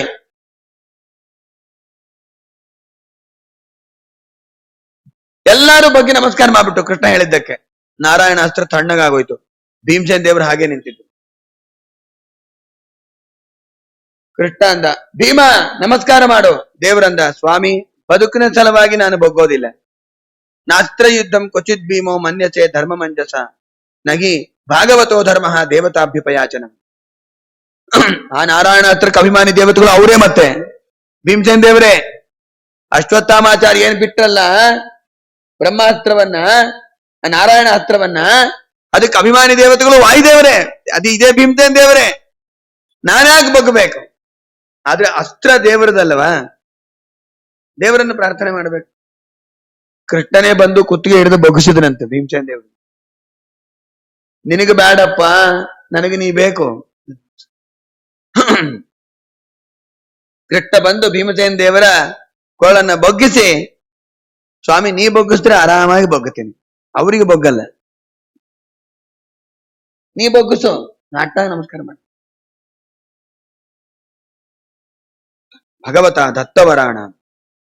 ದೇವರ ಅನುಗ್ರಹ. ಯಾರೊಬ್ಬರು ಪ್ರತಿಭಟನೆ ಮಾಡ್ಲಿಕ್ಕೆ ಆಗೋದಿಲ್ಲ ಭೀಮಸೇನ ದೇವರನ್ನು. ಇಡೀ ಮಹಾಭಾರತದಲ್ಲಿ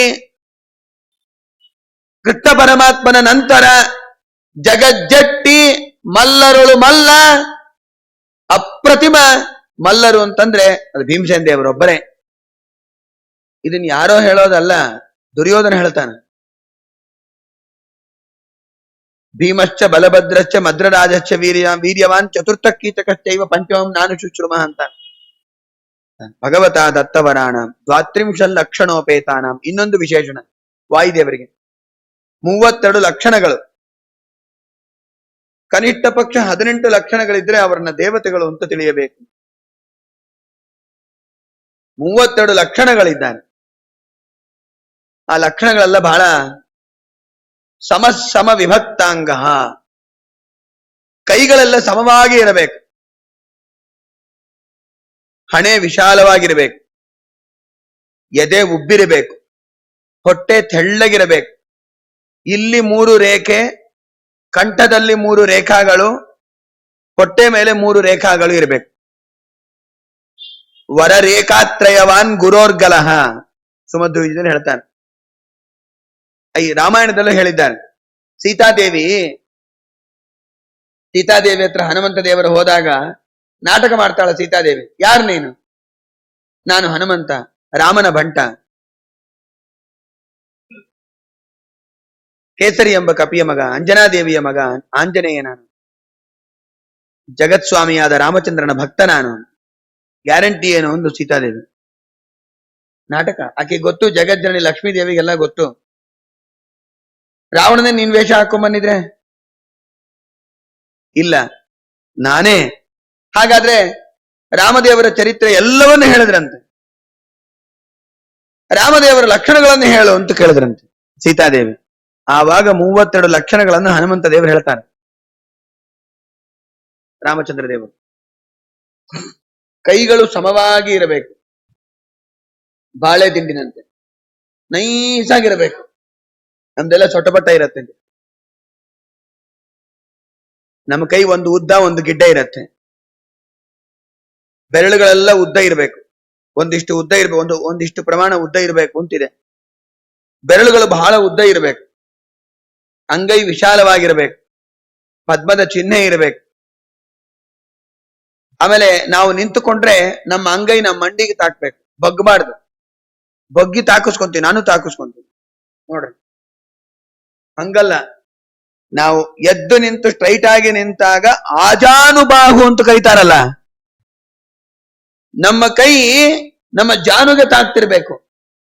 ನಿಂತಾಗ ನಮಗೆ ಇಲ್ಲಿ ತಾಕಿದ್ರೂ ಆಗಲ್ಲ, ಬಹಳ ಅಂದ್ರೆ ಇಲ್ಲಿ ಬರುತ್ತೆ ಅಷ್ಟೇ, ಬಹಳಕ್ಕಿಂತ ಹೆಚ್ಚು ಬರಲ್ಲ. ಕಿವಿಗಳು ಎರಡು ಒಂದೇ ತರ ಇರಬೇಕು, ಚಕ್ಲಿ ಇದ್ದಂಗಿರ್ಬೇಕು, ಮೂಗು ಸಂಪಿಗೆ ಇದ್ದಂಗೆ ಚೂಪಾಗಿರ್ಬೇಕು, ಹುಬ್ಬು ಧನಸ್ಸು ಇದ್ದಂಗಿರ್ಬೇಕು, ಕಮಲದಂತ ಕಣ್ಣು ಅಗಲವಾದ ಕಣ್ಣಿರ್ಬೇಕು, ಹಣೆ ವಿಶಾಲವಾಗಿರ್ಬೇಕು, ಉಂಗುರುಂಗುರುಂಗುರು ಕೂದಲಿರ್ಬೇಕು, ಸ್ವಾಭಾವಿಕವಾಗಿ ತುಟಿ ಕೆಂಪಗಿರ್ಬೇಕು, ಏನು ಹಚ್ಕೊಂಡ್ರೆ ಬರೋದಲ್ಲ. ಆಮೇಲೆ ಕೆನ್ನೆ ಉಬ್ಬಿರಬೇಕು, ಇದು ಕಾಣಿಸಬಾರ್ದು, ಎಲುಬು ಕಾಣಿಸಬಾರ್ದು. ಇಲ್ಲಿ ಭುಜದಲ್ಲಿ ಭುಜಗಳು ಸಮಾನವಾಗಿರಬೇಕು, ಎದೆ ವಿಶಾಲವಾಗಿರಬೇಕು, ಹೊಟ್ಟೆ ತೆಳ್ಳಗಿರಬೇಕು, ಕಾಲುಗಳು ಕೂಡ ಸಮವಾಗಿ ಇರಬೇಕು, ತೊಡೆಗಳು ಕೂಡ ಸಮವಾಗಿ ಇರಬೇಕು. ಎಷ್ಟೆಲ್ಲ ಹೇಳ್ತಾರೆ ಲಕ್ಷಣಗಳನ್ನ. ಆಮೇಲೆ ದೇಹ ಮೃದುವಾಗಿ ಇರಬೇಕು, ಅತ್ಯಂತ ಮೃದುವಾಗಿರಬೇಕು. ಪಾಣಿ ಸ್ಪರ್ಶಾಕ್ಷಮಾಭ್ಯಾಂ ರುಜಿತ ಪತಿರುಜೋ ಯೋ ಹರೀಂದ್ರಾನುಜಾಭ್ಯಾಂ. ಲಕ್ಷ್ಮೀದೇವಿಯ ಕೈಗಳು ಎಷ್ಟು ಮೃದು ರೀ. ಲಕ್ಷ್ಮೀದೇವಿ ಕೈ ಎಷ್ಟು ಮೃದು ಹೇಳ್ಬೇಕಾ ಇನ್ನ ನಿಮಗೆ? ನಾವ್ಯಾರು ಮುಟ್ಟಿಲ್ಲ ಅಂತ ಇಟ್ಕೊಡ್ರಿ, ಲಕ್ಷ್ಮೀದೇವಿ ನಮ್ಮ ಅಮ್ಮನ ಕೈ ಸುಂದರವಾದ ಮೃದುವಾದ ಕೈ, ಹಿಂಗೆ ಇಟ್ಕೊಂಡಿರ್ತಾಳೆ, ಆಶೀರ್ವಾದ ಮಾಡ್ತಿರ್ತಾಳೆ. ಎಷ್ಟು ಚೆನ್ನಾಗಿರತ್ತೆ ಲಕ್ಷ್ಮೀದೇವಿ ಕೈ, ಎಷ್ಟು ಮೃದು. ಅದಕ್ಕಿಂತ ಮೃದು ನಮ್ಮ ದೇವರ ಪಾದ ಅಂತ. ಇನ್ನೇನ್ ಹೇಳ್ಬೇಕು, ಅಷ್ಟು ಮೆತ್ತಗಿರತ್ತೆ. ಅದು ಲಕ್ಷಣ, ಒರಟಾಗಿರಬಾರದು. ಕಮಲದಂತ ಪಾದ, ಕಮಲದಂತ ಕೈಗಳು, ಕಮಲದಂತ ಕಣ್ಣು, ಎಲ್ಲ ಕಮಲ, ನಮ್ದೆಲ್ಲ ಕಲ್ಲು. ಎಲ್ಲಿ ಮುಟ್ರು ಕಲ್ಲು ಮುಟ್ಟದಂಗೆ. ಸುಮಗೆ ಹೇಳಿದೆ ಅಂತ ಇಟ್ಕೊಳ್ರಿ, ನಮ್ ತೋಟ ಏನ್ ಮಾಡ್ತೀವಿ. 32 ಲಕ್ಷಣಗಳು ಚೆನ್ನಾಗಿ ಇರಬೇಕು. ಸಮ ವಿಭಕ್ತಾಂಗ, ಅದು ಅಂತ ಹೇಳ್ತಾರೆ ರಾಮಾಯಣದಲ್ಲಿ, ವಾಲ್ಮೀಕಿ ರಾಮಾಯಣದಲ್ಲಿ. ಎಲ್ಲಾ ಅವಯವಗಳು ಈ ಕಡೆ ಎಷ್ಟು ಲೆಂತ್ ಬ್ರೆಡ್ತ್ ಎಷ್ಟಿರತ್ತೋ ಈ ಕಡೆ ಅಷ್ಟೇ ಕರೆಕ್ಟ್ ಆಗಿರ್ಬೇಕು. ನೋಡಿ, ಒಂದು ಕಿವಿ ಸರಿ ಇದೆ, ಒಂದು ಕಿವಿ ಸರಿ ಇಲ್ಲ. ಒಂದು ಕಣ್ಣು ಮೆಲ್ಲಿದ್ರೆ ಇನ್ನೊಂದು ಕಣ್ಣು ಅಗಲ ಇರ್ತದೆ, ಒಂದ್ ಕಣ್ಣು ಚಿಕ್ಕದಿರತ್ತೆ, ಇನ್ನೊಂದು ಕಣ್ಣು ದೊಡ್ಡದಿರತ್ತೆ. ಹಲ್ಲುಗಳೆಲ್ಲ ಸಾಲಕ್ಕಿರ್ಬೇಕು. ಒಂದ್ಸಲ ನೋಡ್ಕೊಳ್ರಿ ಕನ್ನಡಿಲಿ ಹೋಗಿ, ಎಷ್ಟು ಅವ್ಯವಸ್ಥಿತವಾಗಿದೆ ಅಂತ. ನಮ್ದೆಲ್ಲ ಸಾಲಕ್ಕಿರ್ಬೇಕು ಹಲ್ಲುಗಳೆಲ್ಲ. ಆಮೇಲೆ ಈ ತುದಿ ಕೆಳಗೆ ಮೇಲೆ ಕೋರೆ ಹಲ್ಲು ಬಂದಿರ್ಬೇಕು, ಸ್ವಲ್ಪ ಚೂಪಾಗಿ. ಅದೊಂದು ಲಕ್ಷಣಗಳು, ಸ್ವಲ್ಪ ಚೂಪಿಗಿರ್ಬೇಕು. ಇಷ್ಟೆಲ್ಲ ಲಕ್ಷಣಗಳಿದೆ. ಆ ಸುಂದರವಾದ 32 ಲಕ್ಷಣಗಳು ಕೂಡ ಶ್ರೀಮದ್ ಆಚಾರ್ಯರಿಗೆ ಪೂರ್ಣವಾಗಿ ಇದೆ, ಸ್ಪಷ್ಟವಾಗಿ ಲಕ್ಷ್ಮೀ ದೇವಿಗಿದೆ. ಅತಿ ಅತಿ ಅತಿ ಅತ್ಯಂತ ಸ್ಪಷ್ಟವಾಗಿ ಇನ್ನೂ ಚೆನ್ನಾಗಿ ದೇವರಿಗಿದೆ.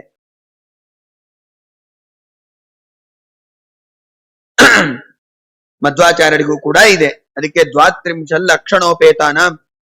ನೋಡ್ರಿ, ಮಧ್ವಾಚಾರ್ಯರು 8 ಅಡಿ ಎತ್ತರ ಅಂತ ಕೇಳಿದ್ದೀವಿ ನಾವು ಆಚಾರ್ಯರ ಬಾಯಿಂದ. ಅವರು ಪ್ರವಚನಕ್ಕೆ ಕೂತ್ರೆ ಇಷ್ಟೆತ್ರ ಎಲ್ಲರಿಗೂ ಕಾಣಬೇಕಂತ, 100 ಜನಕ್ಕೆ. ಅವರು ಮಾತಾಡಿದರೆ ನಾವು ಮೈಕ್ ಇಟ್ಕೊಂಡ್ರೆ ಎಲ್ಲರಿಗೂ ಕೇಳಿಸುತ್ತೆ, ಇಲ್ಲದ್ರೆ ಇಲ್ಲ. ಮೇಘದ ಗುಡುಗು ಆ ಶಬ್ದ ಇರುತ್ತಲ್ಲ, ಆ ಶಬ್ದ ಅಂತೆ ವಾಯುದೇ ಮಧ್ವಾಚಾರ್ಯರ ಪ್ರವಚನದ ಒಂದು ಧ್ವನಿ. ಇನ್ನು ಎಷ್ಟು ಜೋರಾಗಿ ಕೇಳಿಸಲ್ಲ. ಒಂದ್ಸಲ ಗುಡುಗು ಶಬ್ದ ಆದ್ರೆ ಅಮ್ಮ ಅಂತೀವಿ ನಾವೆಲ್ಲ. ಆ ಶಬ್ದ 1 ವರ್ಷದ ಕರುವಿ ಅಂಬಾ ಅಂದ್ರೆ ಏನು ಶಬ್ದ ಇರುತ್ತಲ್ಲ, ಆ ಶಬ್ದ ಭಾರೀ ಶಬ್ದ. ಅಷ್ಟು ಚೆನ್ನಾಗಿ ಎತ್ತರ ವಿಶಾಲವಾದ ದೇಹ ಮಧ್ವಾಚಾರ್ಯರದು. ಸುಂದರವಾದ ದೇಹ, ಅದ್ಭುತವಾದ ಮೈಕಟ್ಟು. ಇನ್ನ ಭೀಮಸೇನ್ ದೇವ್ರದ್ದು ಹೆಂಗಿರ್ಬೇಕು ಹೇಳಿ, ಗಲ್ಲಿ ಮೀಸೆ ಅಂತೆ ಭೀಮಸೇನ್ ದೇವ್ರದ್ದು.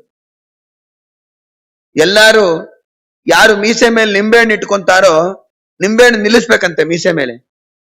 ಅವನು ಭಾರಿ ಒಳ್ಳೆ ಜಗಜ್ಜಟ್ಟಿ ಅಂತ ಮೀಸೆ ಮೇಲೆ ನಿಂಬೆಹಣ್ಣಲ್ಲಿ ನಿಂತ್ಕೊಂಬತ್ತೆ. ಆಗಿನ ಕಾಲಕ್ಕೆ ಅದೇ ಪೈಪೋಟಿ ಅಂತ. ಮೀಸೆ ಮೇಲೆ ನಿಂಬೆ ಹಣ್ಣು ನಿಂತ್ರೆ ಅವನು ಭಾರಿ ಗಟ್ಟಿ.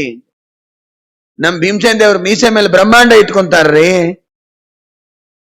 ಇಡೀ ಭೂಮಂಡಲವನ್ನು ಇಟ್ಕೊಂತಾರ ಅವರು. ಅಂತ ಸಾಮರ್ಥ್ಯ ನೇನು ಕೇಳ್ಬೇಕು. ಈಗೆಲ್ಲ ಮೀಸೆನೆ ತೆಗೆದು ಬಿಟ್ಟಿರ್ತಾರಲ್ಲ, ಚಿತ್ರಗಳಲ್ಲಿ ತೋರಿಸ್ತಾರಲ್ಲ, ನಾನಾ ತರದ ಎಷ್ಟು ಅಬದ್ಧಮಯ ತೋರಿಸ್ತಾರೆ. ಮೀಸೆನೇ ಇರಲ್ಲ, ಮೀಸೆ ಇರಬೇಕು. ಭೀಮಸೇನ್ ದೇವರ ಲಕ್ಷಣ ಅದೇ. ಭೀಮಸೇನ್ ದೇವರಂದ್ರು ಒಬ್ಬೊಬ್ಬರು ಒಂದೊಂದು ರೀತಿ ಪ್ರತಿಜ್ಞೆ ಮಾಡಿದ್ರಂತೆ. ಅರ್ಜುನ ಅಂದ, ನನ್ನ ಕೈಯಿಂದ ಗಾಂಡಿವ ಯಾರು ವ್ಯರ್ಥ, ಕೊಡು ಯಾರಿಗನ್ನ ಕೊಟ್ಟು ಬಿಡು ಅಂತ ಕಸ್ಕೊಂತೀವಿ, ನಿನ್ನ ಕೈಯಲ್ಲಿ ಗಾಂಡಿವ ಇದ್ದಿದ್ದೇ ವ್ಯರ್ಥ ಅಂತ ಯಾರು ಅಂತಾರೋ ಅವ್ರನ್ನ ಕೊಂದಾಕ್ತೀನಿ, ನಾನು ಯಾರು ಲೆತ್ತ ಆಡ್ಲಿ ಕರೀತಾರೋ ನಾ ಬರಲ್ಲ ಅಂತ ಅನ್ನಲ್ಲ ಅಂತ ಯುಧಿಷ್ಠಿರ. ಒಬ್ಬರು ಒಂದೊಂದು ರೀತಿ ಪ್ರತಿಜ್ಞೆ ಮಾಡ್ತಾರೆ. ಎಲ್ಲವೂ ಕೂಡ ಲೋಕಕ್ಕೆ ಕಂಟಕವಾದ ಪ್ರತಿಜ್ಞೆಗಳೇ.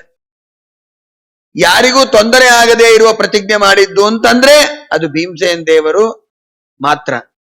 ನನ್ನ ಯಾರು ತೂಬರ ಅಂತಾರೋ ನಾ ಅವನ್ನ ಸಂಹಾರ ಮಾಡ್ತೀನಿ.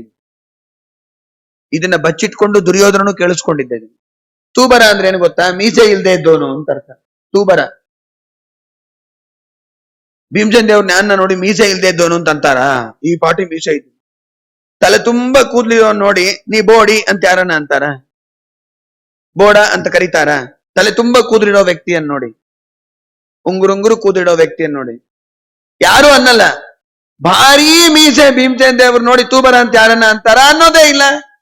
ಹಿಂಗಾಗಿ ಈ ಪ್ರತಿಜ್ಞೆ ಯಾರಿಗೂ ಬಂಧಕನೇ ಅಲ್ಲ, ತ್ರಾಸಲ್ಲ. ಅಂತ ಪ್ರತಿಜ್ಞೆಯನ್ನ ಭೀಮಸೇನ್ ದೇವರು ಮಾಡಿದ್ರು.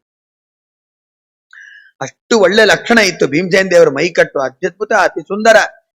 ಆ ಭೀಮಸೇನ್ ದೇವರ ಅವತಾರನೇ ಮಧ್ವಾಚಾರ್ಯ. ಇನ್ನೆಷ್ಟು ಸುಂದರ ಇರ್ಬೇಕು ಹೇಳ್ರಿ. ಆದ್ದರಿಂದ ದ್ವಾತ್ರಿಂಶಲ್ಲಕ್ಷಣೋಪೇತಾನಾಂ, ಇವೆಲ್ಲ ಲಕ್ಷಣಗಳು, ಸಲ್ಲಕ್ಷಣಗಳು. ಆಮೇಲೆ ಬಾಳೆ ದಿಂಡಿನಂತ ಇರ್ಬೇಕು, ಕೈ ನೈಸಾಗಿರ್ಬೇಕು.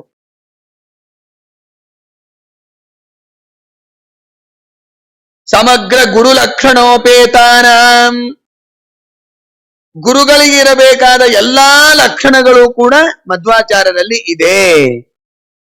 ವಿವಕ್ಷಿತಾರ್ಥ ತತ್ವಜ್ಞಾನ, ವಿವಕ್ಷ,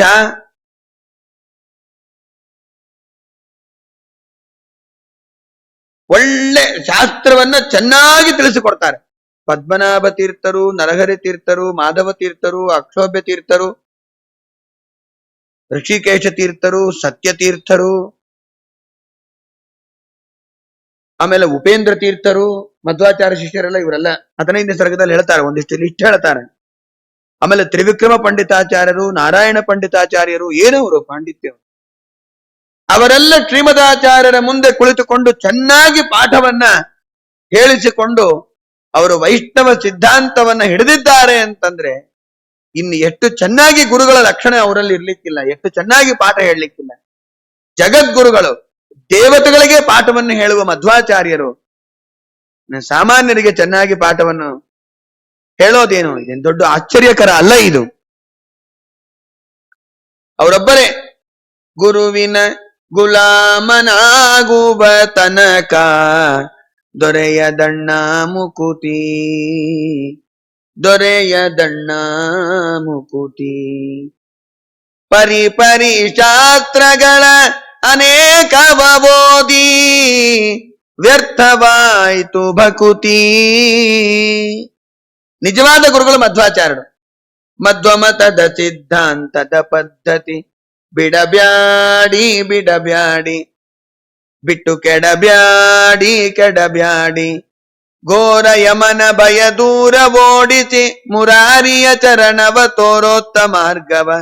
ಭಾರತೀಶ ಮುಖ್ಯ ಪ್ರಾಣ ಅಂತರ್ಗತ ನೀರಜಾಕ್ಷ ನಮ್ಮ ಪುರಂದರ ವಿಠಲನ ಬಿಡಬ್ಯಾಡಿ ಬಿಡಬ್ಯಾಡಿ. ಮಧ್ವಮತದ ಸಿದ್ಧಾಂತದ ಪದ್ಧತಿ ಮಾರ್ಗ ಅದನ್ನ ಹಾಕಿ ಕೊಟ್ಟವರೇ ನಮ್ಮ ಮಧ್ವಾಚಾರ್ಯರು. ಮೋಕ್ಷಕ್ಕೆ ಮಾರ್ಗವನ್ನ ತೋರಿಸಿಕೊಟ್ಟ ನಿಜವಾದ ಗುರುಗಳವರು. ಮೋಸ ಮಾಡೋದಿಲ್ಲ, ಸರಿಯಾಗಿ ತಿಳಿಸಿಕೊಡ್ತಾರೆ. ಏನೋ ಒಂದು ಅರ್ಥ ಹೇಳಿಬಿಟ್ರೆ ಕೇಳಿಬಿಡ್ತಾರೆ. ಏನೋ ಒಂದು ಅರ್ಥ ಹೇಳಿ ಜನರನ್ನ ಮೋಸ ಮಾಡಿ ಅವರನ್ನ ಕಣ್ಣು ಮುಚ್ಚಿಸೋದಲ್ಲ. ಸರಿಯಾದ ವೇದಗಳ, ಸೂತ್ರಗಳ, ಉಪನಿಷತ್ತುಗಳ ಅರ್ಥವನ್ನ ತಿಳಿಸಿಕೊಟ್ಟು ಮೋಕ್ಷ ಮಾರ್ಗವನ್ನ ತಿಳಿಸಿ ಉತ್ತಮ ಮೋಕ್ಷಾನಂದ ಅಭಿವ್ಯಕ್ತ ಆಗುವಂತೆ ಮಾಡುವ ಗುರುಗಳು ಅಂದ್ರೆ ಅವರೊಬ್ಬರೇ. ಸಮಗ್ರ ಗುರು ಲಕ್ಷಣೋಪೇತಾನಾಂ. ಗುರುಗಳು ಅಂದ್ರೆ ಕೆಲವು ಜನ ದುಡ್ಡಿಗಾಗಿ ಬಹವೋ ಗುರವೋ ಲೋಕೆ ಶಿಷ್ಯ ವಿತ್ತಾಪಹಾರಕಾಹ ವಿರಲೋ ಗುರವೋ ಲೋಕೆ ಶಿಷ್ಯ ಚಿತ್ತಾಪಹಾರಕಾಹ. ವಿರಲ, ಬಹಳ ಮಂದಿ ಗುರುಗಳಿದ್ದಾರೆ, ಶಿಷ್ಯರ ವಿತ್ತವನ್ನು ಅಪಹರಣ ಮಾಡ್ತಾರಂತೆ, ಬರೀ ದುಡ್ಡಿಸ್ಕೊತಾರೆ, ಪಾಠ ಸರಿಯಾಗಿ ಹೇಳೋದಿಲ್ಲ. ಶ್ರೀಮದಾಚಾರ್ಯರು ಎಲ್ಲರ ಚಿತ್ತವನ್ನು ಹರಣ ಮಾಡಿದ್ದಾರೆ. ಎಷ್ಟು ಚೆನ್ನಾಗಿ ನಮಗೆ ಆ ಗ್ರಂಥಗಳನ್ನ ಕೊಟ್ಟಿದ್ದಾರೆ. ನಾವೆಲ್ಲ ಶ್ರೀಮದಾಚಾರ್ಯರ ಪ್ರಕರಣ ಪ್ರಮೇಯ ಗ್ರಂಥಗಳನ್ನ ಅಧ್ಯಯನ ಮಾಡ್ತೀವಿ, ಎಷ್ಟು ಆನಂದ ಆಗತ್ತೆ ಗೊತ್ತಾ. ಪಾಠಕ್ಕೆ ಸ್ವಾಮಿಗಳ ಮುಂದೆ ಕೂತಾಗ ನಾವು ಆನಂದವನ್ನ ಅನುಭವಿಸಿದ್ದೀವಿ. ನಿಜವಾಗ್ಲೂ ಹೇಳ್ತೇನೆ ನಾನು, ನಮ್ಮ ಗುರುಗಳು ಸತ್ಯಾತ್ಮತೀರ್ಥ ಶ್ರೀಪಾದಂಗಳವರು ಪಾಠವನ್ನು ಹೇಳ್ತಾ ಇರಬೇಕಾದಾಗ ಎಷ್ಟು ಆನಂದ ಆಗ್ತಾ ಇತ್ತು, ಎಷ್ಟು ಚೆನ್ನಾಗಿ ಹೇಳ್ತಾರೆ. ಶ್ರೀಮದಾಚಾರ್ಯರ ಗ್ರಂಥಗಳ ತತ್ವವನ್ನು ಎಷ್ಟು ಚೆನ್ನಾಗಿ ತಿಳಿಸಿಕೊಡ್ತಾರೆ, ಎಷ್ಟು ಉತ್ಸಾಹ ಅವರಿಗೆ ಒಂದೊಂದು ಶ್ರೀಮದಾಚಾರ್ಯ ವಾಕ್ಯವನ್ನ ಪ್ರತಿಪಾದನೆ ಮಾಡೋದ್ರಲ್ಲಿ. ಟೀಕಾರಾಯರ ಟೀಕಾ ಇಟ್ಟುಕೊಂಡು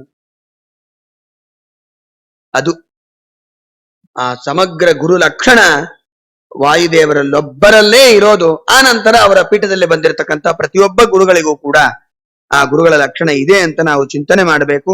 ಸಮಗ್ರ ಗುರು ಲಕ್ಷಣೋಪೇತಾನಾಂ ಅಸಂಶಯಾನಾಂ. ಸಂಶಯನೇ ಇಲ್ಲ ವಾಯುದೇವರಿಗೆ, ಸರಿಯಾದ ಜ್ಞಾನ ಇದೆ ಅವರಿಗೆ. ಇಡೀ ಮಹಾಭಾರತದ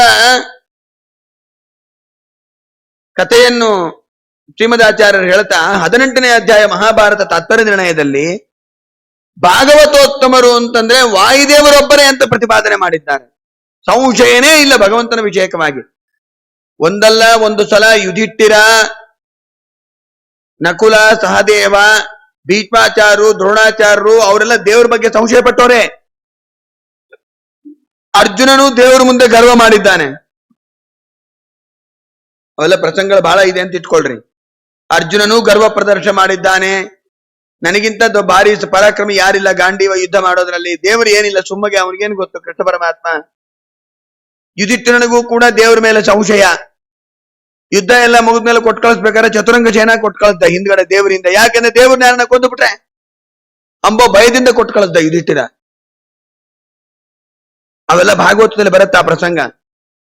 ಹಿಂಗ್ ಎಷ್ಟು ಜನ ದೇವರ ಬಗ್ಗೆ ಭೀಷ್ಮ, ದ್ರೋಣ, ದ್ರೌಣಿ ಕೃಪಾಹ ಕೃಷ್ಣಾಭಾವೇ ಮನೋದದುವು. ಯುದ್ಧ ಆಡ್ಬೇಕಾದಾಗ ಪಾಂಡವರನ್ನ ಹೊಡಿಬೇಕು ಅಂತ ಅನ್ಕೊಂಡಾಗೆಲ್ಲ ದೇವರ ಅಡ್ಡ ಬರ್ತಾ ಇದ್ದಂತೆ. ಈ ದೇವರ ಮಾರಾಯ, ಈ ಕೃಷ್ಣ ಪರಮಾತ್ಮ ಹೋದ್ರೆ ಸುಖವಾಗಿ ನಾವು ಪಾಂಡವರನ್ನು ಕೊಲ್ಲಬಹುದು ಅಂತ ಎಲ್ಲರೂ ಅನ್ಕೊಂಡ್ಬಿಟ್ರಂತೆ. ಈ ಕೃಷ್ಣ ಇಲ್ದೇ ಇದ್ರೆ ಗೆಲ್ಲಬಹುದಾಗಿತ್ತು ಅಂತ. ಅಂದ್ರೆ ದೇವರ ಬಗ್ಗೆನೂ ಕೂಡ ಸಂಶಯ ಆಗ್ಲಿ ವಿಪರೀತ ಜ್ಞಾನ ಆಗ್ಲಿ ಎಲ್ಲವನ್ನೂ ಮಾಡಿಕೊಂಡವ್ರೆ. ಹಾಗೆ ಮಾಡಿಕೊಳ್ಳದೆ ಇದ್ದವರು ಒಬ್ಬರೇ ಅಂತಂದ್ರೆ ಅದು ಭೀಮಸೇನ ದೇವರು ಮಾತ್ರ. ಆಮೇಲೆ ದ್ರೌಪದಿ ದೇವಿ. ಅದಕ್ಕೆ ಅಸಂಶಯಾನಾಂ ಪ್ರಸಾದ ಮಾತ್ರೇಣ ಸ್ವಭಕ್ತಾಚೇತ ಸಂಶಯ ಛೇತ್ರೂಣ.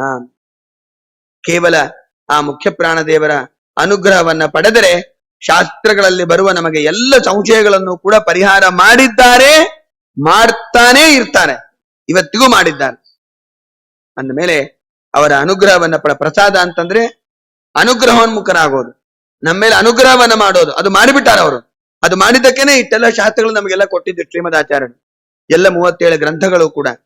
ಅಂದ್ಮೇಲೆ ಸ್ವಭಕ್ತಾಚೇತ ಸಂಶಯ ಛೇತ್ರೂಣ, ಭಕ್ತರ ಎಲ್ಲ ಸಂಶಯಗಳನ್ನು ಕೂಡ ಪರಿಹಾರ ಮಾಡ್ತಕ್ಕಂಥವರು ಆ ಮುಖ್ಯ ಪ್ರಾಣದೇವರು.